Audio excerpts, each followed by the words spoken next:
All right, we are live. Good morning. Good morning. Good morning. As I do, I will give a couple of minutes for people to join,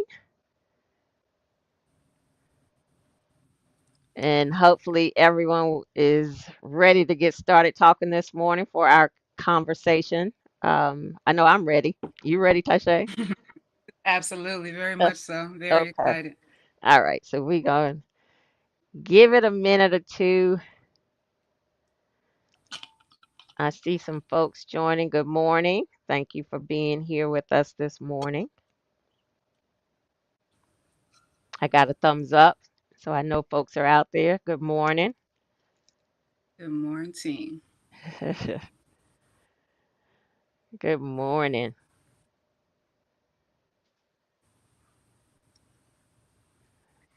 All right, we'll give it another minute and then we'll go ahead and get started. Good morning. Good morning, sis. Uh-oh, did I mess that up? I think I did.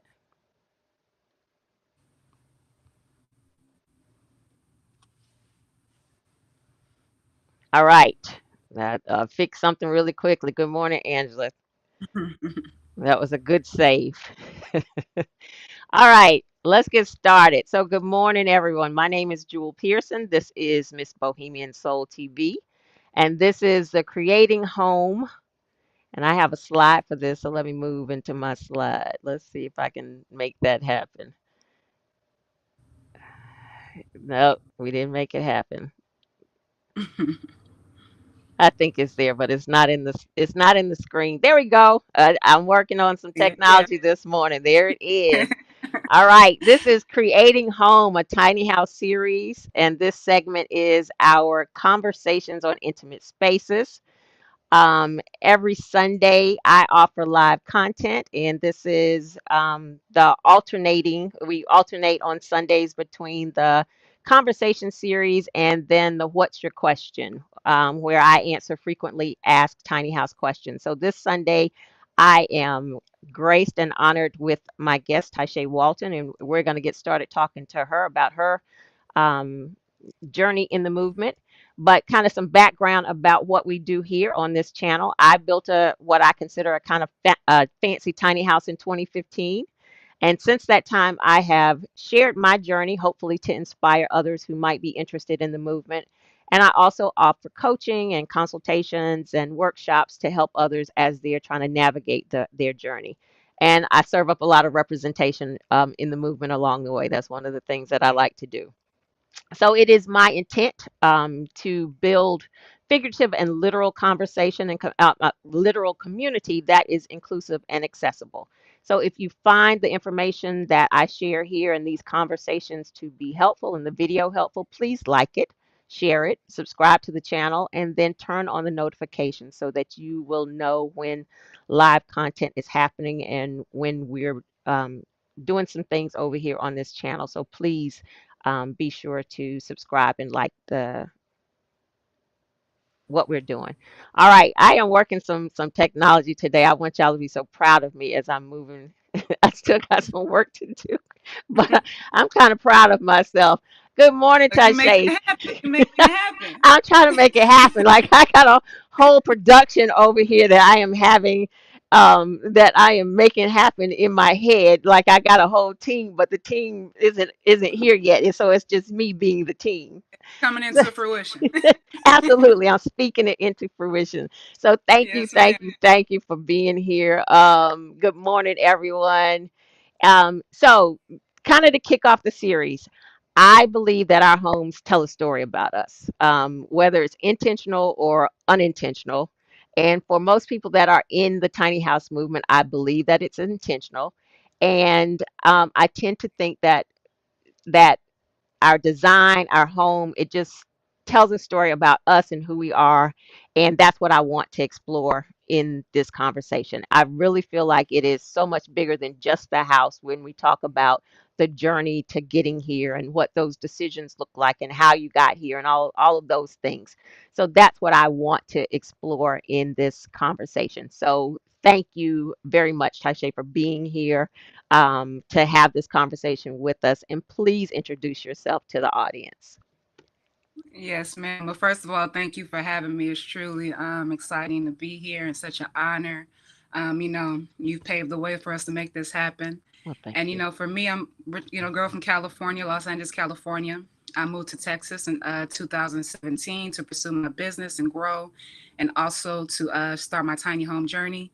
I've been manifesting and writing this down and speaking it into existence since I was 12 years old, since the first time I saw one. And here we are, 2020, well, 2022. My home was complete in 2019, and it has been a journey in itself, from day one to make it Absolutely. happen. So, again, you've been a true inspiration. I saw your home, first time in 2015, and that was my stamp. Make the jump and let's make it happen, and here we are. That is so from age 12, and I want to talk about that in just a minute because I've seen an article about where you said you started writing this down and sketching it out at age 12. So I really want to talk about that. But I Okay. don't want to jump ahead. So how long have you been in your home? Tell us again how long you've been in your home. Yeah, my home was complete in October, late October 2019. So we're coming up on about 3 years, 3 years and Okay. some change. Yeah. Okay. So And it's time still moves so find some fast, right?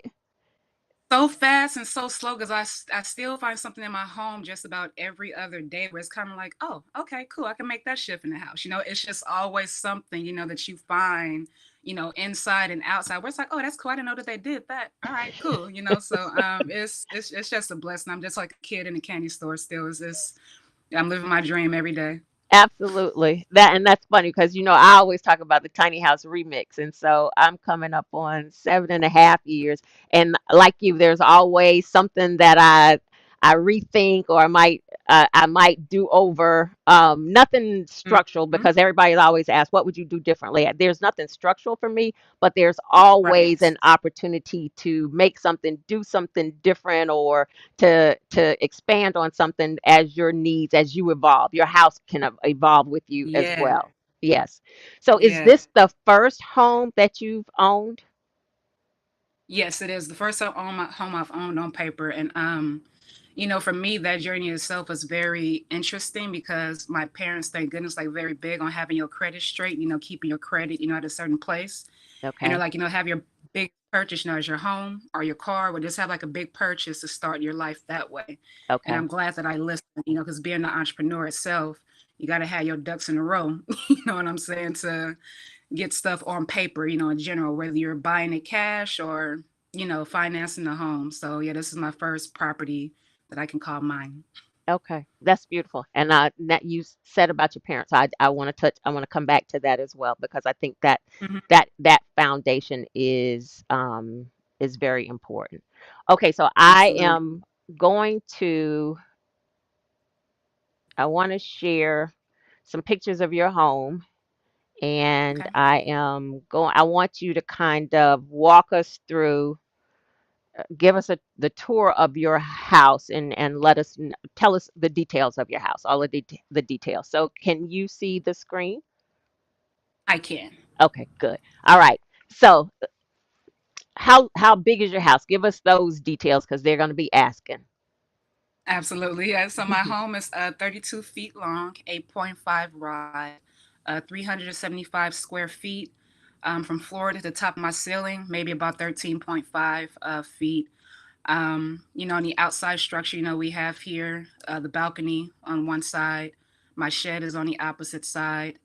Lots of natural light, big windows, French doors that are red. That was a really big request of mine. And you can't completely see the roof, but it's like a semi peak pike that people call it. And it's a metal roof, which is also red. That was another big request of mine because we are in Texas and, weather changes and stuff happens. And I just wanted a solid foundation and a roof over my head at the same time. So that was really big for me, too. Understand. So I love obviously the red doors because I have my front two red doors as well, and I've read that that Mhm. is actually very. that's good luck, welcoming.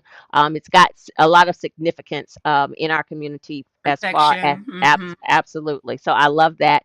And then I initially also had a Juliet balcony, and so I love that you Yeah. included the Juliet balcony. I think that is a great use of space. Hmm. All right, so here we are, and to me, the door. So one of the things that we talk about in the tiny house movement, obviously, is not taking up space with your door swinging into the house. And I think when your Yes. doors are swinging out like this, it's just almost like "Welcome, come in" is what it's saying. And I think this is Exactly. this is so inviting. Um, It it, is. anything you want to talk to us? I know you gave us the details, but tell us. I guess as you're sitting here on this porch, as I'm sure you do often. What are your Absolutely. reflections? I mean, like I was telling you before we started, I mean, I still pinch myself, about every day, just sitting outside, taking in the sun. We're in a really beautiful area there in Texas, right there by the lake. So there's always, birds, hummingbirds, woodpeckers, squirrels just running across, doing their thing. So, for me, like I just stay in gratitude and just be like, wow, this is really here and happening and developing in a different way every day. And to just have the doors open that way, it obviously brings in a lot of natural air, things that stay as refreshing as possible. With the curtain that I have right there, it keeps the bugs out. I love Hmm. nature, but not about that life with the bugs. Stay outside, not my space inside. Okay. We have our I un- boundaries, all right. I So understand that completely. I also have a screen right there for that very reason. mhm. Yeah, I have a little mini barbecue pit right there, that I grill every so often when the weather is nice, and little, flowers or whatnot that some of my neighbors gave to me, or just welcome home type plants. So those change out. I also have a garden right there that, isn't harvested right now. I'm getting the grounds ready for this spring coming up. But I also used to grow food right there in that spot, whenever the weather is nice. So it's kind of convenient to have my own personal garden right there outside of my Yeah. community garden that's in the Okay. All right. That's one of the back. things that I have to get to is some gardening. I do plants and I do outside plants, but I haven't done anything edible. I That hasn't been my skill set, but I swear I'm gonna do it soon. I mean, it just It's a makes work in sense. progress. It, yeah, it makes Uh-huh. sense, especially the way things are going. We need to have a food source, our own food source for sure. Man. All right, now we're inside. Hmm. I love the light, the way the light comes in. Thank you. That was just a really big piece for me because I love being outside for one, but it was just really really important for me that obviously I can create my own sanctuary inside. That way when the world shifted just like it did, I can still have natural light, warmth inside my house whether I have my unit on or not because the sunlight hits in a very nice place as far as how my home is set up. Having an open floor plan the way that you see, just keeping things, open. Air can flow, Mhm. top to bottom. There are no Mhm. hot pockets, no stuffy areas in the house. And, also whenever my nieces and nephews, come and visit, it keeps my mind at peace. They can just run without hitting something, Okay. so have Okay. have at it, baby. Okay. All right. So all right, one of the things that when people say I want to be able to stand up in my loft, and I didn't add that option to my house, the landing that you have, and on the side that we're looking at, is that your sleeping loft? Yes, that's my bedroom side right now. It Okay. actually just switched to me before the winter hit. So that's my bedroom side right now. And then the opposite, from where I'm standing on those stairwells, that's my workspace meditation area. I have my altar on that side now as well. So I could switch it up however I want to. Okay. All right. But I like the Mhm. landing that allows you Yeah. to stand up in that area. And then I also I like your wardrobe that you have there. Now, did you buy that or did you have it built for that space? Because it is perfect for that space. I'm thinking, Yeah, I had it built in. Yeah, I had it okay, built in for that space. Athlete, I'm about, 5'8", 5'9" on a good day. Maybe if I put some heels on 5'10", but I'm pretty, lengthy as far as height goes. So, okay, I just want to stand up and get dressed. I want to be able to just walk out of bed versus having to crawl out of bed. okay. Having like that flexibility. If I do have, visitors or whatnot, they're tall just like I am. I don't want them hunching down. I want them to be as comfortable as Right. possible. So that was really big. Right. Just having comfort, not only myself, but my visitors and my family too. If they are Absolutely. sleeping over there, they're just as comfortable as I am. Absolutely. And I talk about that too. Mhm. So 2 points from there. I like that because one of the things that I always hear people speak to is the fact that, I'm tall or whatever. I don't think I could live in a tiny house. And I always point out, it's all in your design. Like it's how you Yeah. design your house, and it's knowing that you want to go into it to make sure it's comfortable for you and your height, and Yeah. just like you've achieved it. And I Hmm. think that's important to note. And then the other thing, did I just lose my train of thought? Oh, no, no, no, the comfort. So when Hmm. I was building my house, like, so I don't have the height that you have. I'm 5'5", and I could Okay. have I could have made my loft standable and been able to stand underneath because I'm only 5'5". Like I had enough room to Gotcha. play with to do both of those. But part of my design was making underneath the height so that guests, like just like you, nieces and nephews, and my nieces and nephews are very tall, and then my friends, Mhm. I didn't ever want anyone to feel uncomfortable in my space. I was moving into a tiny house, but I didn't want it to be weird for, other people to visit. So Yes. I think that that's important, because then the next thing you know, people aren't you're disconnected because people aren't comfortable in your space, and that's not really the intent, Hmm. when you go Hmm. into building the house. I complete. It's like people come over and they don't want to leave, which is fine. That's what I want. But I Yes. had no idea you could do all. I'm like, yeah, it's possible. It's just you have to, have your thought process together. My builder, I think Peter is what, 6'1", 6'2". So if he could stand up in there and build the house, I'm like, oh yeah, I'm good. Yes, Go ahead, keep yes, going. yes. And that is, one of the things, and this is a plug in my What's Your Question, where I talk about how do you begin and the things that you need to think about as you're going into your tiny house. Those are the things that have to be on the list so that you're designing, around that for your comfort and for your friends' comfort. Like, what is the point of your tiny house? If you want to still be able Right. to include guests, then you build to that, with that in mind. So that's really, really, Hmm. key for knowing that up front. And so tell us about Yes. this space, because I know there's another picture where this transforms, and I want to talk about Mhm. that. Yeah, so this is the living room space, as people would call it. And I like that I can have actual furniture, Hmm. that's not built into my home. The futon that you see, it could break out into a bed. It can fold up just like it is. I can take the legs off and have like a whole, just floor space with a bunch of pillows or whatnot. I can just lay out or have friends just lounge out. Um, in the recessed wall area right there. That's where I have my TV. Again, I don't watch TV that much, but whenever I have guests or whatnot, it's really good for them. But I can fold up my futon and slide it into one of the lofts areas, and Okay. pull out my massage table or personal training gear. To just record videos of the work of my clients that I do allow to my house.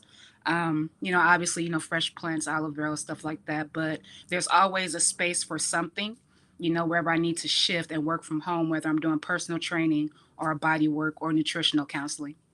Right. And the Mm. flexibility, but and again, going into your space, knowing the things that you do. We're going to talk about what it is that you do, and there are a couple of pictures I know that that I will give you a chance to talk about it. But going Okay. into designing your space so that you allow it to accommodate for everything that you do.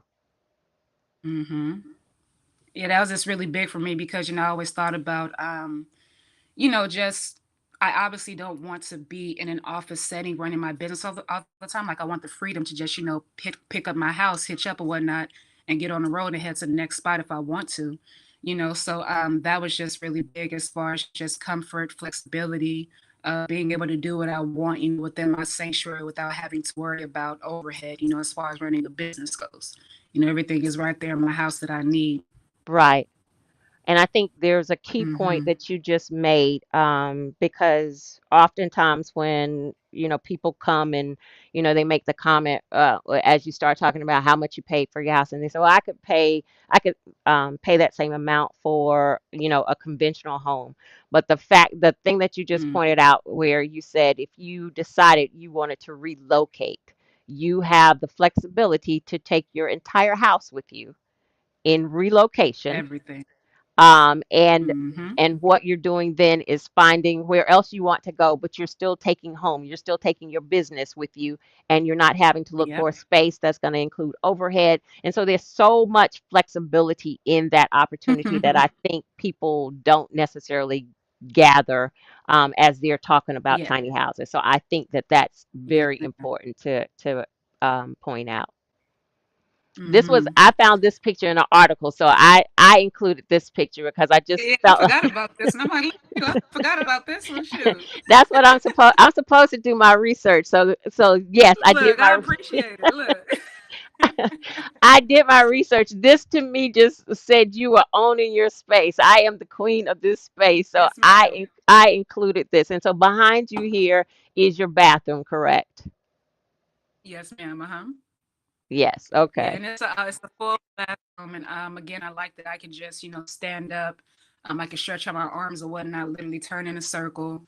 My best friend, she's about 6'4", beyond comfortable in there. It's a full bath, dual washer and dryer, storage on both sides, cabinets. I mean, it's just like your traditional bathroom. It's a Mhm. full shower.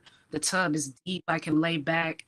And, also your space inspired me for that, because it's just, oh my gosh, she has a bathroom in there. Okay, cool. Let me go ahead and write that down. So because like you think of tiny homes, it's all I can have is a shower because I don't want to take up any unnecessary space. Right. But you know, once I saw your home, I said, oh shoot, she got a whole bathroom. Yeah, I need that because I need to soak after my days. I need to Yep. have my queen moments, to just Yes, yes, revive yes. myself. Yes, I do have a bathtub, and that was big on my list. That was kind of how I decided to go from a 24-foot house to a 28-foot house. Like I can use that extra space Okay. for my bathroom because I had my locks at the time, and I did my hair, and I like to have my jewelry and stuff on my bathroom Mm-hmm. counter. Those are the things that make home for me, and so I wanted to ensure that I was able to incorporate it in the tiny house. And so to our conversation, all of those things went into my knowing of my design to make sure it was going to be home for me. So yes, bathtub, full bathroom, absolutely. Okay, so now here is the picture that I want you to talk to. So give us some background on what it is that you do and what this Mm-hmm. picture represents, please. Overall, this picture just represents, all of the tools that I have in my bag, the freedom to adapt. Like I said, I am a massage therapist, body worker. Some people call it energy work, kinesiology, or whatnot. But my approach to the body is basically asking the body. So there's my massage table there, one of my clients and good friends that I allow into my home. Just confirm for everybody. A lot of people kind of ask, "So you have people in your house?" I'm like, "Yes, but not everybody. I don't Honey, just you got have to people be walking in. selective. Baby, listen, I am very selective. Boundaries are strong. So I understand. and Understand. again, it's just like, being empowered enough to have that and say, yes or no. That's to Mhm. me like that also ties into the freedom of, of the tiny home living, because again, you pick up and go when you want to, but it is a certain amount of space, and who you have in and out is very, very important. So the Absolutely. fact that I can, allow people that are on the same wavelength, on the same frequency of me, that get it, they're not bringing their excess energy into my home. I can appreciate that. So the fact Mhm. that I can do this for people, hold space for people, do it all within 375 square feet, whether it's personal training, counseling or whatnot.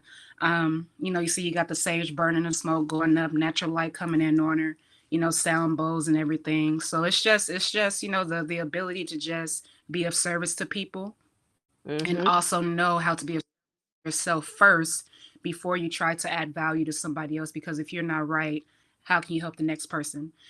So again, I can just break my table down, put that away, and then start a personal training session right after the fact, because my equipment is right there. You probably see the little blue ball right there, but my equipment is right there to the left as well, that I could just pull out, hook up the camera, and start a live video chat with my next client. So again, that's the ability to move and do what I want. It's just really, really my overall goal, and I just want to keep it that way, with the right people that get it. Absolutely. So did y'all hear Tyshae said if you're not right, you can't help others get right? I just want y'all to to make that note on this Sunday that Tyshae just gave us Yes. a whole word. So I did want to point that Appreciate out. that. Thank you so much. I All right. appreciate it. Yes, ma'am. Okay, and so this picture, I figured it out. It is you working with a client remotely, correct? Mm-hmm. Yep. Mm-hmm. Okay. Mm-hmm. Yeah, And so you so see you have to push at the top and she's doing her thing. She don't like me right now, but she's doing a wall sit. I have the love-hate relationship with my trainer, so I understand what that feels like. It's called And a Sour Patch Kids. First it's sour, then it's sweet. Thank us later. and so again, this speaks to the flexibility of what you're able to accomplish in your space. You are still doing your thing and remotely you're working with a client. So you can work in your Mm-hmm. space or out of your space, I think is what this represented for me. Absolutely. Yeah. Again, it's just the freedom. And, you could be anywhere. I could be outside on my balcony doing the same thing. And, it's a vibe, it's peace, it's freedom, it's creativity, and the fact that I can just, create on the fly when necessary. That's a blessing in itself. And the fact that a lot of people are at home right now and like a Yes. lot of certain gyms are closed still. It was a blessing that I was ahead of the curve, as far as working remotely because I was in the office prior to being Mhm. completely virtual, but I kept getting like this message like you don't want to be too accessible, you don't want to be too accessible. I'm like, all right, what does that mean? And then the world shifted, so Right. I was already virtual. Oh, okay, I got you. Don't want me to be too exposed to certain people. Cool, Right. got you. So I just took Right. advantage of my space, I just adjusted accordingly, and it has blown up more than what I was prepared for, which is a blessing. So I'm making that adjustment right now too. Absolutely. That is a blessing. Mm-hmm. All right. One of your hobbies, I think, must be photography. Or It are you? is. That's just I shouldn't say hobby. That you might be a professional. no. I'm getting there, but it's definitely a hobby right now, and I just let it play with the camera because it's just so many different parts of my home again that I just kind of figure out, day to day, and it's kind of like I didn't know that I had all these angles to just see outside while I'm inside. I knew that that's what I created and manifested in my mind, but now Mhm. that it's physically here, I could be sitting in my loft area, just looking through the skyline like I am. And it's kind of like, oh shoot, a freaking bird is flying by. I never saw that bird before. Let me go ahead and get that. And actually, it was a bird sitting in my window right here, and I took this picture. So I was Okay. just, kind of with the bird, like giving the bird a little free show right there. That is cute. And uh, that's funny. I have a bluebird that apparently wants to come in my house and he just sits there and it's almost like he's knocking on the window. It's like, dude, you can't come mhm, in. We're not doing this today. exactly. Like, just have your photo shoot and stay outside, okay? Exactly. Exactly. Mm-hmm. Uh-oh, did what happened there? It took me back. Okay, come on thing. All right, there we go. That's Yeah. the balcony. I love this shot. Yeah, that's the balcony, and it was just a beautiful, clear night. It wasn't too cold, wasn't too hot. Mosquitoes were heavy. That's the little candle you see right there, keeping the mosquitoes away.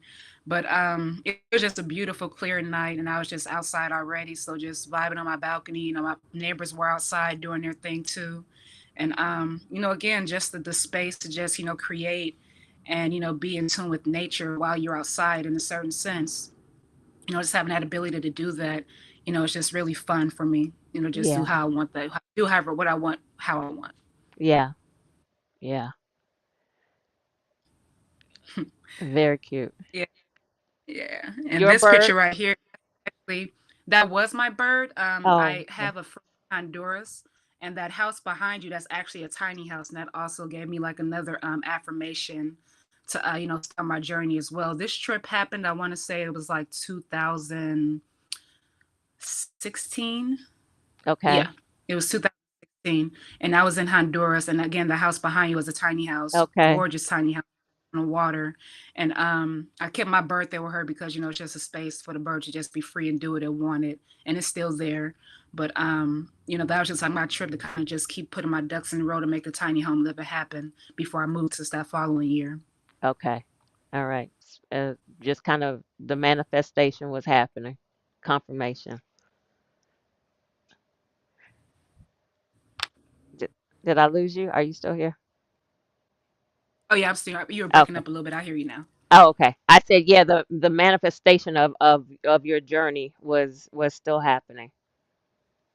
Mm-hmm. Exactly. Okay, so let's talk about your community. So this is the picture that I found as I was Mhm. researching, speaking to the community that was developed in your area specifically for tiny houses on wheels. And so it spoke to the gentleman who had created it, and Mhm. how he was filling a need, and got the approval. So let's talk from your perspective how you're enjoying the community, and maybe even some pros and some cons. Yeah, I mean, I honestly, it's more than what I expected. Because for one, it's just everybody's like-minded, obviously, as far as how we're living. Okay. But it's just you feel so safe to be around people that get it, and it's not just, for show. Like we're actually living here and living our day-to-day lives, growing our families, running our businesses, making ends meet however we choose to do that. And it's just nice to be around people that know will support you however you choose to navigate it. So with my neighbors or whatnot, they know that I run my own business, and they're always, just kind of giving me, little gems or whatnot to help me grow and stay on my path. We have a community garden, we have bonfires, we exchange foods, we grow our own food. Um, we have outings together. I mean, it's just really like a really big family, and it's like a big old compound. It's outside of city limits, but within city limits. Okay. So that's all of the pros to it. Now the cons or whatnot, the deal is like since it's still within city limits, it's very exciting for people, which is fine. But you do have those we call them randos that just kind of walk onto the property and Yep. think, that it's a big old museum that they can just walk around, walk in between our houses and just, literally look. And there's signs everywhere that say no trespassing, residents only, no tours, and you still have people that want to push that button. So, Yeah. It doesn't there apply to are them. those moments where we got, yeah, we got to shoot people away from time to time. And there was funny story. There was one time when I first got moved into my house. I just got done working out, and I had all my windows open, and I had on a sports bra, and some shorts or whatnot. And I'm sitting there, taking a break, drinking my water, and I look to my right. There's someone in my window like Oh this. my God.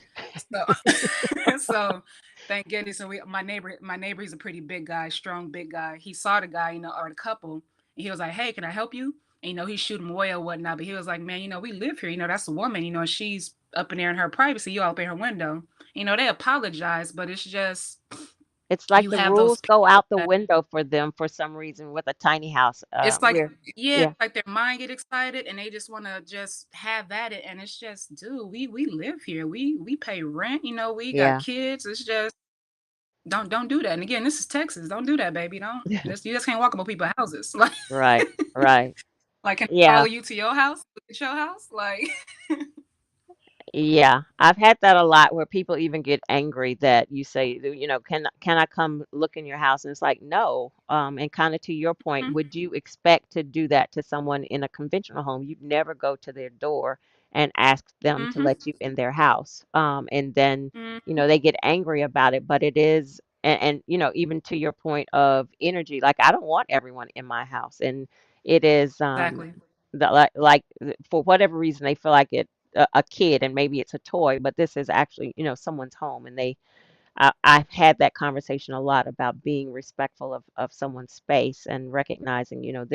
this is home for them. Um, Mm-hmm. so the community, and I've lived in backyard, so kind of the community with the homeowner. And there was a point where I was in a neighborhood. And so there were, for Okay. me, some pros and some cons.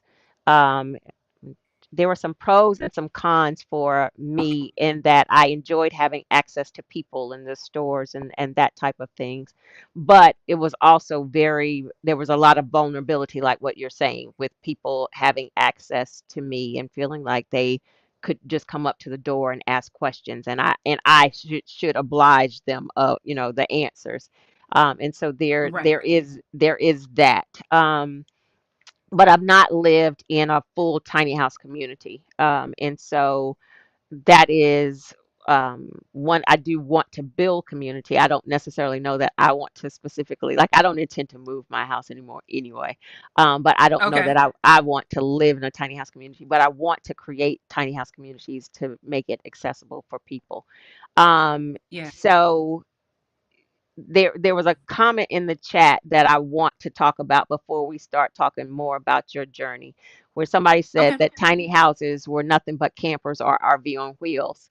And I think they meant that as a compliment. And I'm not, but I want to expound on that because as you've walked us through this process of your home and the thought that went into it, they are movable. So, yes, they are similar to campers and RVs, but the opportunity to design it from Yeah. from what you need for home and the opportunity to make it be home is totally different from a camper and an RV. And I want to be Absolutely. clear on that. There is no modification or to an RV. You're going to go buy the standard. Maybe make something bigger, or I do something, but there's no Hmm. modification to make it to your specs as you're able to do with a tiny house. So I don't think they meant it in a negative way, but I do want to Right, right, to right. point out that there is so much flexibility and it's stick built. It's stick built on Yes. a tiny house trailer versus the material that RVs and campers are made out of. So I really want no, Absolutely. and so she's saying I didn't mean anything by that. I knew the way you said it because you said you can't wait to have one. So I knew you didn't mean it negatively at Hmm. all. So I didn't take it that way. I just wanted Right, to right. point it out because that is one of the things that others who aren't interested in the movement will come back and say, well, why didn't you just buy an RV, or why didn't you just buy a camper, as much money as you spent on that? There is so much opportunity to make a tiny house home that doesn't exist in campers and RVs, and I always want to call that out. So Yeah. no, I didn't take it negatively. So you don't have to explain. I'm looking at the comments. I just wanted to point that out because others do speak to Mhm. that. So one other thing, thank you so much for the super chat, Sandra. And I did drop a note in the chat. If you are enjoying this conversation, I always ask, especially as I have a guest, please feel free to share some love with the guest via the super chats, which is YouTube's way of you being able to share some finance, some money with my guest. Or if you want to avoid, I think YouTube charges like 30%. Cash App is a good way to Cash App me, and I'll make sure that I share it with Tyshae. And I thank you. I did see a Cash App come through, so I can't monitor names on that. But thank you all. Thank you all. So let's get back Yes. to the conversation. So when we're talking about home and we just walked through your home. What is it that your again? It's a journey. The home represents you. What do you feel like your home says about you? And you've touched on a lot of that. What does your home say about you? For me, it just says the ability to adapt, and to adjust and to constantly grow, which is pretty much in a broad spectrum freedom. But there has been a lot of adapting, up to this point, because like we talked about before, people are still getting into the tiny home aspect, as far as, where to put them, how to do it. Do you want it to be long term? Do you want it to be short term? So for me, it's just the ability to do what I want, how I want, in my own space. I think that that's the best freedom that one can have right now, especially during these times when the world is shifting the way that it is. Hmm. If there isn't a lot that you have to worry about when you're in a tiny home. You know what I'm saying? If you need to just minimize a little bit more, you can. If you want to expand, you can. If I want to have my own land outside of a community, I can do that. If I want to stay within a community, I can do that. So just the ability to grow, with what I feel is needed, whatever season I'm in. That's what it basically means for me, overall freedom and adaptability. How gracious can you be with that, when the world does shift and things are beyond your control? You don't have to worry about picking up a whole house or selling a whole house, or, just worrying about HOAs and all the things that come Or with traditional losing a homes. It's house. just, Yes, or losing a whole house. You know what I'm saying? yes, It's yes. just, it's not that it's not a big deal, but it's the stressors and the Hmm. triggers Hmm. are not what the average human has to worry about. You know what I'm saying? Hmm. Um, it's just minimizing or really just knowing what your wants and needs are, and I focus more on what my needs are, which is Hmm. obviously peace of mind, being safe, comfort, and just staying in my passion and purpose every day. As long as I got those things, that's what tiny home living is for me. Okay. And I can relate to that for in so many ways. I've shared a story how right after I built my house, it was 2016. So I work in corporate America and have, for a very long time, and have been laid off several times. And being laid off, the stressors of, I got to pay this mortgage, I got to feed this child, I Mm-hmm. got to do all of these things, and I've been laid off. And being laid off is totally out of your control. They've made a decision about your employment. And that's happened to me several times. It was one of the reasons that I went into building my tiny house, because I was being laid off, and I was in the position. I was like, okay, this is, the additional confirmation for me. I'm going to build my tiny house because I don't want to be in this position again. And so that's how I Mm-hmm. got started building my tiny house. And then a year and a half, a year and a half into my tiny house journey, I was out. I was out of work again. It was temporarily, but it was like about 2 or 3 months that I was out of work again, and it was so unexpected. And just Yeah. the feeling of, I know I can hustle and come up with some money for my lot rent versus the a mortgage and all the bills that have been associated with my conventional housing.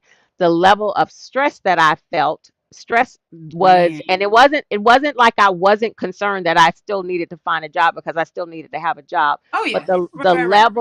level of, and unemployment is going to cover my lot rent. It was a different journey in being unemployed in my tiny house than it had been in conventional housing. And it was just like, okay, Mm-hmm. this is actually living the talk of what I feel like tiny house living means. So I can definitely relate to that. And then, like you said, the versatility of it.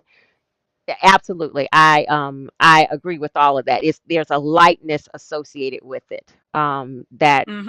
comes about. And even if it's not something that you go into the journey thinking about, it just kind of happens organically within the journey. Exactly. Exactly. And it's just speaking to the job piece, again, I work for myself, so it's just like I know that if I'm having like a slow month, or I know that within certain seasons, Mhm. things are just not where I know that there normally is around a certain time of year, So once springtime, summer hit, everybody want to get right. They want to start working out. They want to get the snatch back, all the things, because they're coming out of winter, being in hibernation. So I just know, like, how my income is going to fluctuate, but not having to worry about the high expense, whether Mhm. if I was renting an apartment, I tell people like my combined expenses for, myself and my home and business or whatnot, it's Mhm. what people are paying, for an apartment these days. All right. And and for me, like, that's a blessing, especially, being 34 years old in this world, again, an entrepreneur. um I can hustle when I need to get a little bit extra money, and I know how to do that. Or I know when to sit back and just let what I know is for me come to me, because I know my name is in other rooms or whatnot, and it's going to come into fruition whenever it does. And that's just the entrepreneurial mindset. And it also comes with tiny home living. A lot of things are not for sure. You got to be willing to live on the edge a little bit when it comes to this lifestyle, because it's just what it is. Things can Yeah. change. So, and a lot of people don't get that side of it too. If you need things to be A, B, C, D, E, F, G, maybe tiny home living isn't for you just yet, I just said because it's that last Sunday in my what's your like, listen, question? I just said that exact statement, that it might not be for you right now. baby. Yes. Yes. And Exact. it's just, and that's for me, like, that's freedom. Like, I like that edginess that comes with tiny home living and being an entrepreneur, because it pushes you outside of your comfort zone in a lot of different ways, so for me, I combine the two that way. When it comes to living in my tiny home and being an entrepreneur, I'm constantly being pushed outside of my comfort zone, because I have to figure it out, which, what as far as what's going to bring me peace and keep me in my passion and in my lane, so if you need to know what the next day is going to be, take a little break, from going to the tiny home lifestyle, and then build up, just like I did over years' time, to get to where you are stable. And then once the world changes or whatnot, you can still breathe naturally without having to hold your breath and trying to think what you're going to do. Yeah. Yeah. I just, and last Sunday's What's Your Question, I was talking about the flexibility that's needed right now because tiny houses aren't technically legal throughout the Mm-hmm. country. So it requires some flexibility. It requires you to be able to pivot, and like you said, have a plan A, B, C, D, and E. But knowing that it will work out, I've comfortably been able to live in my house for 7.5 years, knowing that it's going to work out, but it's going to require you to like you said, expand, stretch a little bit, Mm-hmm. and not everybody's built that way. And so until it is, smooth sailing for people who aren't able to adjust like that, it just might not be the move for them right now. Yeah. So let, Yeah. let me ask a question. So you were talking about your community. So when you built your home, did you already have the community identified that you were moving into? Not at all. I was kind of like Okay. you. It's like I knew that it was going to come and it was going to happen. And it's funny how, how it all worked out. I had everything written down in my journal, of course. And I was working at this chiropractic office at the time. And I didn't even have my house, the building process started yet. But that's how I met my builder on the massage table. He was just starting his tiny home company. So he had Okay. built a few houses and whatnot. But I was telling him about my plans and whatnot, being in Texas and all the things. He was like, "Did you say tiny home?" I said, "Yeah." He was like, "Well, I built tiny homes, sir. Here's my journal. Let me know what else you need from me. This is my thought process." And that's how that happened. So he started, the floor plan for me, me customizing and everything. And of course, he knew different people as far as communities and RV parks and everything like that. But where I am right now, it was still a lot of zoning and legislation and all that stuff still being happened. But I saw the land in the area and I went to myself. I said, "Yeah, this is it." So I talked to the land developer, gave him my deposit right away. And the not knowing part, that's where it came in. My house was then firm on that and believe that it's going to happen because you really have nothing to lose when it all boils down to it if that's what you really, really want. You Mm, have everything to gain. And that's what I just kept telling myself during those moments, through the tears, through the thinking about giving up, just through the entire process. But I'm glad that I stuck it through because it was a journey in itself. It was such a journey absolutely. getting to this point. Absolutely. Okay, so let's talk about the land piece because what one of the things that I need to point out is that Um, tiny houses exist in this area where most areas won't allow you to place a tiny house on wheels, and that's what we're talking about, a tiny house on wheels on a piece of Mm-hmm. property as the sole structure on a piece of property. So, and Mm-hmm. again, I'm going to say go back to listen to last week's What's Your Question because I talk about this in depth. So, a tiny house on foundation, you go through the permitting process. We're not talking about that. We're talking about a tiny house on wheels. These rules are going to vary by county, they're going to vary by city. They are not US based, they are not state based. They vary by county, by city. And so when you were working through this land process, it sounds like maybe in your area they were going to allow you to put a tiny house on wheels on a piece of property. Is that what I'm understanding? Yeah, right, exactly. They're going to allow the process on the property because the land that we're on, there's a farmhouse. So it's like a big, it was a farm land at first, Okay. and there's a big Agricultural. farmhouse, basically the property, agriculture, the property itself. Okay. So where the confusion was, as far as what we were getting, is that, okay, you're saying that you have a property, but you want to put more homes on that property. Hmm. And it's just, no, they're tiny homes on wheels. There's going to be 13 houses. And, okay, well, how are you guys going to get water? How's the election going to happen? All those things. So they had to go through that, and we had to make that make sense for them. And then even once the houses started to pull onto the property, you had to get the permit that say, that your house was, NOAA certified, or, RVI. another structure being Hmm. certified, RVI, yeah, all that stuff. And, they want to be sure that you're strapped down and whatnot. They want to be sure Hmm. that you're skirted. Just be sure that it's not, just looking like a whatever type of neighborhood because Hmm. they want to keep the area developed and nice, obviously, which I get. But it's just they don't get the initial saying that no, it's an additional dwelling unit, it's an actual home, it's built just like a traditional home. It has, walls and all the things. It's not just, metal on metal on metal, and we hope that it works itself out. No, Sure. we actually Okay. invested into this. So Okay. just getting those conversations to be understood was the biggest challenge. But now that they see it, everybody wants a tiny home now in our area. So Right. it took some Right. time, but it's Right. happening. Okay, and I'm going to keep plugging as as I've had these conversations. So in my luxury living in a tiny house, my first video, I talk about um, trying to have those conversations with the city. Everybody's not going to be Hmm. receptive to that, but what I encourage people to do is to have the conversation.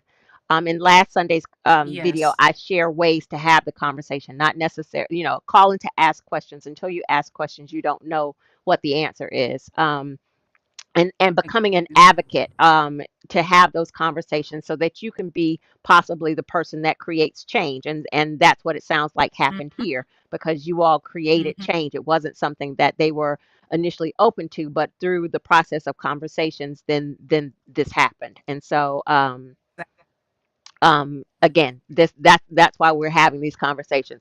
Okay, so now let's get back to, so one of the things that when you introduced yourself, you spoke about your parents and how they um were big on credit and sounding like giving you some of the foundation that has helped you in this journey. So that's one of my questions. When you consider your journey to tiny, and you talk about having, seen the tiny houses and sketching since age 12, which means you're a baby, and I realize you're the same age as my daughter.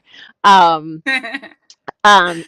so sketching. So what about, were there things as you, since you started sketching at age 12, what in your journey of growing up, or home then as you were growing up, what led you to tiny houses, to the interest in tiny houses?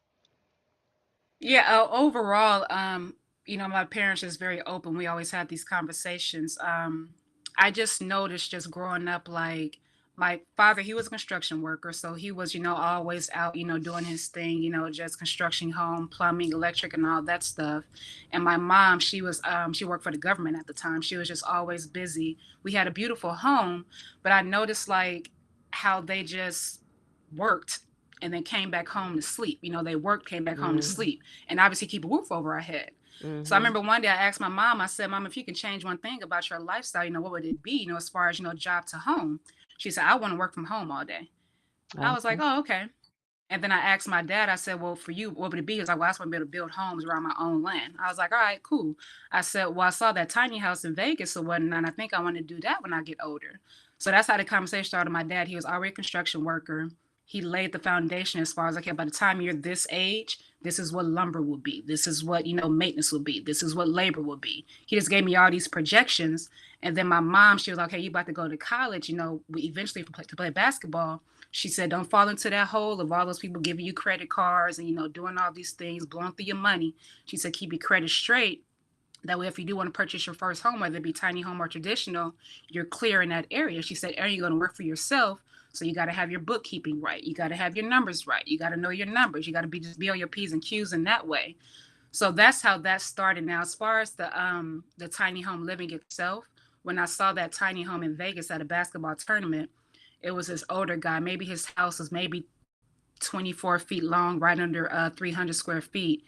And just how cool, calm, collective he was. He had his own food growing in his house. It was literally a box. It was on two wheels. Um, and I was just like, wow, this guy's like really, really free. He was older at that, and he was just so full of so much life. So Okay. that's what made me excited. And then I saw how the conversations connect between my dad and him as far as building a home, and then my mom and him as far as how he got the money to do it. And I just kept writing it down, writing it down, writing it down over years. And then it just continued to develop itself as long as I stayed on it. And my parents checked in with me like every year to kind of see where my book was. And it just kept getting bigger and bigger and bigger and bigger. And then it's just like a kid in a candy store again. It's just as long as you're writing it down and you see it and you have a vision for it and you Mm-hmm. take bits and pieces from other things, it's going to happen as long as you believe it, as long as you have the right support system. Mm-hmm. Now there were times where I tried to like talk to other people about it, and they'll be like, oh, that's weird, you crazy, that's not gonna happen. And it upset me. But then of course, moms or whatnot, she's like, you know what, they don't get it, it's for you, whatever is yours, you can't share it with everybody. She said you got to have your boundaries in place. Yes. First lesson in boundaries. You can't a- tell everybody your journey. You can't tell everybody what your Absolutely. plans are because what they thought and their own, insecurities, all the things on it. And before you know it, your blessings are getting diminished and you don't Absolutely. even know why. because everybody else's energy is on it. So once, it actually happened and it blew up, I had so many emails and text messages and all the things. I had no idea you was doing that. I remember you talked about it and I called you crazy. I'm so sorry. It's so beautiful to see you doing your thing. Okay, but how can I do it now because the world has changed? Yes. Yes. And Yes. it's just Yes. it's a beautiful process, but it's funny to kind of think how you were talked down so much on growing up, and then you're here living it and thriving in it, and it's no salt to them. I mean, No. No. It was it's no salt at all. right. It's just, hey, I know what I want and I know what I need, and I had this. All I needed was my mom, my dad, and my sister, and my immediate the family to support me, and I was good. Anything outside of that, I just left it alone after a while because it's not for everybody, and it's not going Absolutely to be not. for everybody.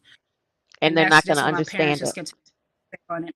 They're not going to get it. There's some folks that still don't get it. Well, how you gonna Right. have a husband? How you gonna have kids? All right. All those questions start Right. coming. It's Right. like I'm in the moment right now. Can I be that? Can I just stay right here, Right. please? Right. So yes, Yeah. so many things there. So in the video Dreaming All the Dreams, when I have the conversation about dreams and what that represents, I speak to not being able to share your dreams with everybody. And that's okay. And like you said, you don't have to throw salt Yeah. on those people. It's your dream. You can't expect that everybody will understand your dream. You have to stay focused on your Exactly. dream. And dreams don't happen, from A to Z, from 1 to 10, just linear. Like you were saying, this has been something since age 12. And for me, my journey to tiny was me as my daughter was going into kindergarten in the early 90s, knowing that this lifestyle, this lighter Mm. lifestyle, was something that I wanted to achieve, and figuring it out since that time of building in 2015 a tiny house. And that's me achieving that dream. And so but if you're not willing to stick with it, then you really aren't willing to put in the work. And so I talk about that in Dreaming All the Dreams.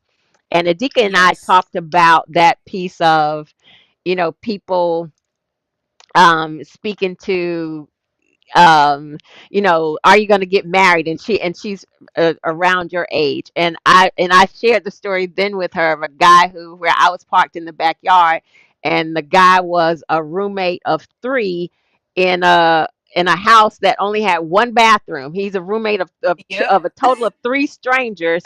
And he came out to tell me how my house looked, like it was saying about me I was always going to be single, and I was all of these I've things gotten that too.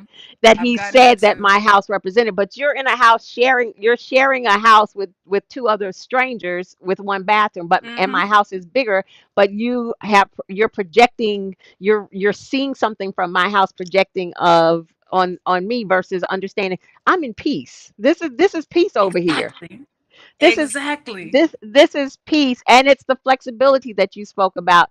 And I always feel like you get to dream a new dream. So at some point, if I decided I didn't want to live tiny anymore, I still get to do that. But at this point right Mm-hmm. now, I have so much flexibility to do different things, and that is what I feel like people don't get as they project their own whatevers on you, insecurities. and Right. and and so that's exactly what you were saying. Yes.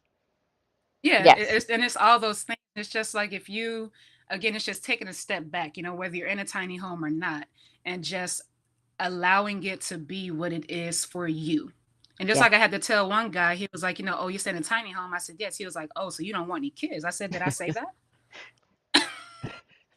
I just said that this is what I need right now. This is what I want. I said, a beautiful thing for me is how I kind of switched it on. I said, if I wanted to just buy me some land and put my house on that land and then build a traditional home and rent that out. And then if I do have kids or whatnot, my partner and I, we're staying in our tiny home, or maybe we do go from front to back. I don't know.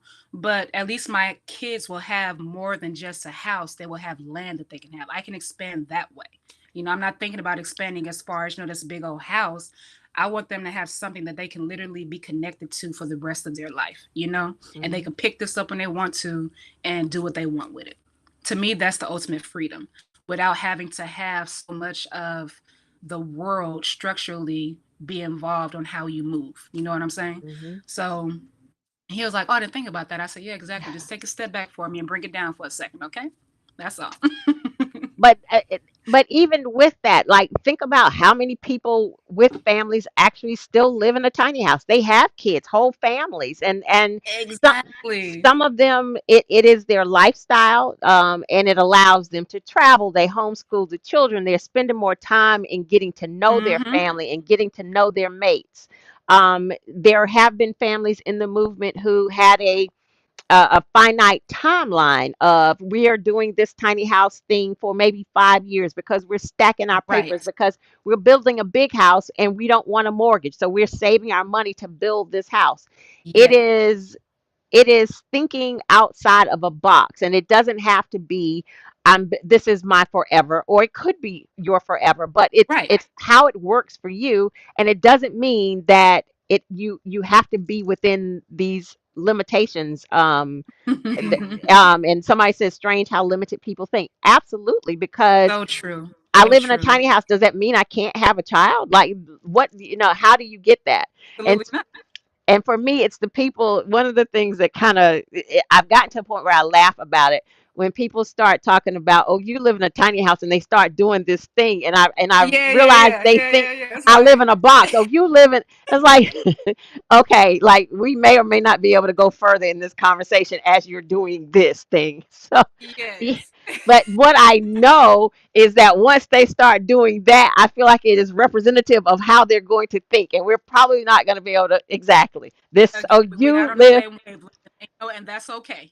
Yes, yes. It's the people who say to me, do you have air conditioning in your house? It's like, do you really think I can live in the South and not have AC in the house? Like, you must really think I live in a cardboard Listen, box. I understand. And then that is a process in itself too. It's just, and again, it's just, it's not for everybody. And for me, it's like Absolutely. I've learned so much about how to versus reacting, just respond to certain questions.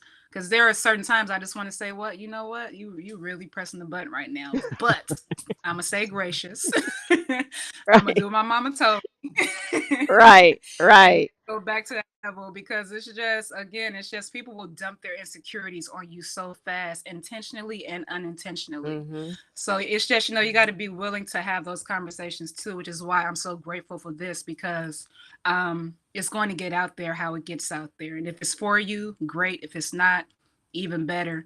But I'm not going to throw no salt on your traditional home, so throw no salt on my 375 square feet. That's all I Exactly. ask. Exactly. Just let us live. Just let us live. Let's So, let me live, right? yes. So one of the things that I speak about is how my experience within the movement, and within my home created a shift in my journey, and how I represent in the world, how I show up for my community, ensuring that I hold space for my community. I never like I had things that I knew I wanted to do within the movement when I had first built my house, because as I was um, doing my research, I didn't see people who looked like me. So I knew that I needed to represent in a way. But then later, as I was trying to have that representation, and I got pushed back, then I realized, okay, so Mm-hmm. I got to represent in a big way now, Yep. because there's pushback so that the representation isn't included in this movement. And I was getting so many notes of, until I saw you, I didn't think this movement was for us, or I didn't. And then understanding we've lived in small spaces historically because of financial reasons, because of racial reasons. And so the tiny house movement doesn't necessarily appeal to us because of that. Because when you're talking about a tiny house, why would I want to talk about a tiny house when that's what my family already knows? Like, I'm chasing that American dream. And so it's one of the Right. reasons that I've wanted to share my journey, to say, this is what tiny houses can look like. This is why I've wanted to share others in the journey who look like me, who are also doing things differently, and speaking to your journey, to show this is why we're here. These are the benefits, the business aspects, the Mhm. opportunity to um to to guide your own life. Um, Yes. so I said all of that to say, to ask you, in your journey as you moved into the house, have you felt a shift? And I think you kind of spoke about the shift, especially with this, with the shift with the pandemic and those things.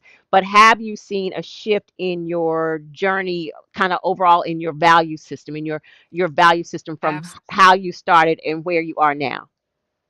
Absolutely. I mean, and it's just the value system. Like that's the key piece right there, the value and not only yourself, but what can you do now that it has happened. So I caught myself a little bit. It's like, okay, I'm here in my house, it has happened, it's all down on paper. And now it's like I caught myself going back into the old me, which was hustle, hustle, hustle, hustle, hustle. Okay, now Okay. we gotta go even harder, we gotta go even harder. And I had to my sister, she kind of brought me back. She was like, yo, you did it. She was like, so just be in that moment for a minute and just allow what's for you to keep coming to you. She said, because now you've set the tone to let people know, especially how I got here. She said, you moved from California to Texas with your car, a massage table, and a personal training bag. You grew your business that way, and you Okay. have faith that this was going to happen. She said, so just sit in that for a minute. And she Mm-hmm. said, whatever else is needed, that will present itself just like it has Show been up. doing. Yep. So for me, it's like it made me even more gracious is how I put it. It's just how I approach myself when it comes to my own health, my own mental health, and how I approach my health and wellness business, and then also with just how I hold space for people. It's just like I had to say, I don't need a lot to run the business. I don't need a lot to make myself happy. I don't need a lot to show up for my family. I don't need a lot of time to make certain things happen. It's just everything is just within this moment. So just the journey itself, and then also when it comes to experiencing, both of my parents transitioning between, both moving to Texas, building my house, running the business, the same people that gave me all those gems, being back in the moment. Okay, now they're not physically here to help me Okay. enjoy this moment. You know what Oh, I'm okay. saying? So Okay. just processing that, and then also Mm-hmm. staying in the moment of being in gratitude because it's here. Mm-hmm. So just it just grew me up a little bit faster, which I'm grateful for, but it slowed me down so much because it's like, again, I don't have to hustle to pay a mortgage. I don't have to hustle, what I'm saying, to make my ends meet. I Mm-hmm. could just be in this moment and be happy and be at peace, and then, share the journey with other people that want to get here, because if I can do it through all that, Mm-hmm. you can make it happen. I don't care what nobody said. If I can do from California to here, experience both my parents doing what they do, having so much money in my account when I first got here, which was maybe $500, maybe, Mm-hmm. what I'm saying, to make Mm-hmm. the jump. So, I just tell people, your mind is very powerful. And for me, it's like I'm tapping into that a lot more, because from 12 years old to 34 years old, if I can make this happen, I know I'm just getting started. So, Absolutely. just saying, just staying humble in that area. And I just want to inspire people. I just want to hold space for people. I just want to love on people, at this point, and just let people know that it's okay to have adversity to get to wherever your dreams are. If it's not even a tiny home and you want a traditional home, Whatever that dream, especially right? right, Absolutely. whatever it is, it's not going to be easy, because Absolutely. the world is changing. The world is forcing us to change at that. If people haven't noticed, like it's forcing us to slow down. It's Absolutely. forcing us to be more. It's forcing us to know what do you need, because what you thought you needed, it literally got stopped. Yes. Yes. Yes. Yes. Literally. So, Yes. Yes. I mean, everything stopped. A So you thought complete that you needed and halt. wanted that, baby. So think about that. Take a step back and, just think about, what's really going to make you happy long term. I Right. know people talk about, 3 to 5 years, but I was 12 years old. Think about, okay, by the time I'm 30 years old, what am I going to be doing? That's what I was thinking about. And in between our time, I was just hooping, going to school, playing ball, and, being a kid. And everybody's journey is different. So again, for me, it was just, just staying intentional, and again, staying humble, staying gracious, and having the ability to pivot, and everything else is going to work itself out, because it has to. It As has long as to. you believe it It has to. has to. Even if it's like, if you're on your last dime like I was, again, you have nothing to lose and everything to gain. Even right now, I Absolutely. still have nothing to lose and everything to gain. We all do. So So I what are you got going to a, do with it? I got a little bit of chills because my conversation with you, my conversation with Adika, um, it brings me joy to have this conversation with you all as I consider the young people. because this mindset and this, every all the wisdom and the knowledge that you all are sharing at this age gives me hope for our future, because you all got it, and you all are really centered in the things that my 54-year-old self, 55 soon, 54-year-old self has had to learn and gather, because I didn't grow up in that. And so this Mm, conversation brings me joy in that you all are leading where we're going, and you all already have it. So thank you. Thank and you for thank you, again, thank thank you, you thank for you. holding space. Thank you for holding space. This is we're gonna talk about it, but again, this I wrote this down too. Yeah. So So the fact that this is happening for me, I mean, this is it's coming full circle, Miss Jewel. You have no idea how all this is coming full circle for me, baby. You have no idea. So so I want to talk about that. So, and I don't know how to get in. So maybe this will help us get there. So, yeah, this is one of the questions that I've asked. So, do you see yourself as part of the tiny house movement, or do you just kind of live in a tiny house? I see myself as part of the tiny house movement at this point. At first, I didn't. I was just Okay. living in my tiny house because that's the vision that I had or have. But now I do consider myself part of the tiny house movement because of the conversations that I have had getting to this point. From again, my house being ready, but I can't move into the house or the land yet because of all the things with that. And then the people that I met through city council, all my neighbors that I met, showing up to those city council meetings, I was like, okay, you know what? I am part of this movement, and that's okay. Let me get up and speak up and let them know that my house is done, city councilman, and you're having this moment, and you won't let me move in because of all these things. So it's like having those conversations. I became part of the tiny house movement, Mhm. and again, having these counseling sessions is what I call it for people that are thinking about doing the same thing because of where their finances are. Maybe they lost their job or they lost their house, or they're my age and it's just getting a house in this market these days, or a whole thing in itself. Mhm. So I do consider myself part of the tiny house movement at this point because it's just something that organically happened. I didn't expect it, that I didn't write down.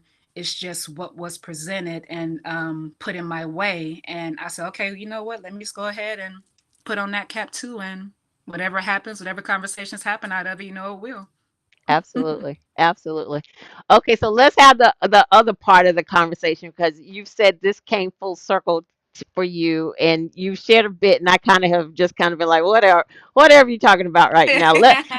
Let's talk about that. So let's talk about your full circleness within the movement, within your journey within the house. Yeah, and I say it's full circle because again, I first saw you in general in 2015, and that's the year that my mother had passed away. Okay. So it's just for me, again, having that conversation with your mom around the time that I saw you, and then she had her affirmations about just seeing you on TV, like there's a black woman right there, she doing her thing too, what you want to Okay. do. And I was Okay. like, oh, okay, that's true. What I'm saying? So it's just, again, mama's love is different, mama's voice is different when she says, oh yeah, baby, you got it.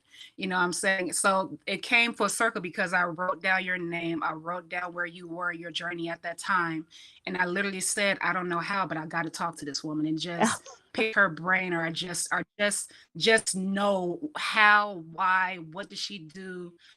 I might be in my house already, I don't know, but I just have to talk to this woman some type of way and just let her know that she inspired me so much. And then I'm back in LA right now visiting my family, um, Because in your the same birthday is space that I coming. wrote down a lot of things. Yeah, my birthday coming up on Wednesday, March 9th. So again, Yes. it's full circle, and it's just the same room that I was sitting in, writing things down in my mom's house, my grandma's house, and here you are. It's I've had chills the entire conversation. So, and it's just, again, it's just like I saw like how enthusiastic you were, how, for one, confident you were as far as you knew what you wanted. You knew what you wanted like right away, and it's just, you wasn't sure, but you knew that it was going to happen. Absolutely. And I was like, that's freaking powerful because back in the day, if I didn't know how to make ends meet, I would lose it. Like I would lose it. But I saw like how you just knew that it was going to develop itself. And obviously it did. So I just wrote down all the gems that I got from you when I saw you doing your thing. And again, here we are, and it's happening, and I am more than grateful. Thank you. Thank you. Thank you. Thank you. Absolutely. Thank you. Y'all don't know I'm a crybaby and you trying to get me. Right. Thank you. Thank you. Um, Yes, ma'am. all right. Let me get myself together. Um, all right. Thank you. I Yeah, for I sure. have I have shared that this isn't what I saw as what I would be doing in this movement. But I feel like I've been given a responsibility. And sometimes it's a heavy responsibility. But Yes. um, there's and I can't the what is the scripture with oh my goodness, why can't I remember it? The I'm gonna come back to it because you got me all flustered. Okay. But there is a responsibility I feel like I have for us to represent in this conversation so that we're seen and so that um, the differences in our journey versus what my counterparts are having and the scary differences and the reasons that we aren't interested in this movement and the things that happen relative to racism and uncomfortable spaces like where I've had to move my home because of racism. Those are the things that have to be talked about so that we too can be in this movement, so that we too can understand the opportunity for wealth building, for generational wealth building, for that peace, like what you were saying, the opportunity to be in your home and craft your journey. That is what I want our Mm, community because, again, as I talk about year after year, when you look at the numbers for home ownership and recognize that year after year we are at the bottom of the numbers for home ownership, these are the conversations that right. I want us to have. And so if I'm not holding them, who is going to? And so again, there's to whom much is given, much is required. Is where I was trying to go that Yeah. I couldn't get it. And I have been given a lot in the opportunity to in this journey and to see my vision and my home created. And so I have a responsibility, and I don't take it lightly. And I thank you. Um, you got Most me. definitely. All right. I'm Here's my. sorry. You No, you're asked. I had to fine. tell you. I had to tell you. You're Look. you are fine. I guess I probably should preface like people who know me know that I will cry. Out look, but I will cry. I can be angry as all get out, like fighting, and I'm gonna cry. So it's it, They say better out than in, right? exactly. All right. Here's one of my questions. What would the title of your autobiography be? The journey continues. I love it. I love it. Yeah, the journey continues because it's never ending, and again, this interaction right here is just going to it puts me outside of my comfort zone because I've never. I think you saw one of my posts. I mean, it's just getting more comfortable in front of the camera and having these conversations and being in that position to where you know something is being required of you because it's bigger than you, obviously. Hmm. But I don't know what that thing is. Like I have an idea, but I don't know what this whole thing is going to eventually come into. It's just that I know that this was supposed to happen, and every day is going to be different, which I'm okay with. And that in itself is part of the journey. And just knowing that my journey is unique, your journey is unique. Whoever's on this live right now, their journey is unique, and it's always going to be developing and pivoting and crashing and then building again in some type of way, whether that's mentally, physically, spiritually, emotionally, financially. It has to be broken down and be built up in some type of way. So, and I'm actually in the process of getting that down on paper right now too, as far as how things have happened for me in this process. Just getting it down on paper in some type of book or ebook or digital. I don't know how I'm gonna do it yet, but you know, making that happen too in some type of way. So that'll be my title for sure. I love it. I love it, love it, love it. And of course, if there's anything I can help you with along that, feel free to let me know. Feel free. One of the things that I Yes, love ma'am. about this Absolutely. conversation is that when I was envisioning the conversation, and again, not necessarily just wanting to talk about the aesthetics of a house, but talking about the journey and talking about the person, and then the house comes in there as part of it. When I was trying to decide on the day that I wanted to have this conversation, I was like, I want to have this conversation on Sunday because I feel like it's a spiritual conversation. And I feel and again, Yeah. this is before I even had the first conversation. I was like, I feel like these will be things that people will be able to take something good away for their soul. And I want to present these conversations on Sunday because it's like an opportunity for me. Sunday is my soul, not that every day I'm not trying to do some soul work, but Sunday Oh is yeah. my day. And I felt like this Mm-hmm. would be the day for this conversation. And every Sunday it these conversations have reinforced, like, yeah, you picked the right day because it becomes a soul Yeah, you conversation. did. and Yep, and and I did. see like the comments where people start getting the little nuggets, and it's like, yeah, this was absolutely the right day and for these conversations, because they've turned into exactly what I envisioned as far as the connection, the soul connection. um Absolutely. and I appreciate that. What is one question that I didn't ask that you perhaps wish I would have asked?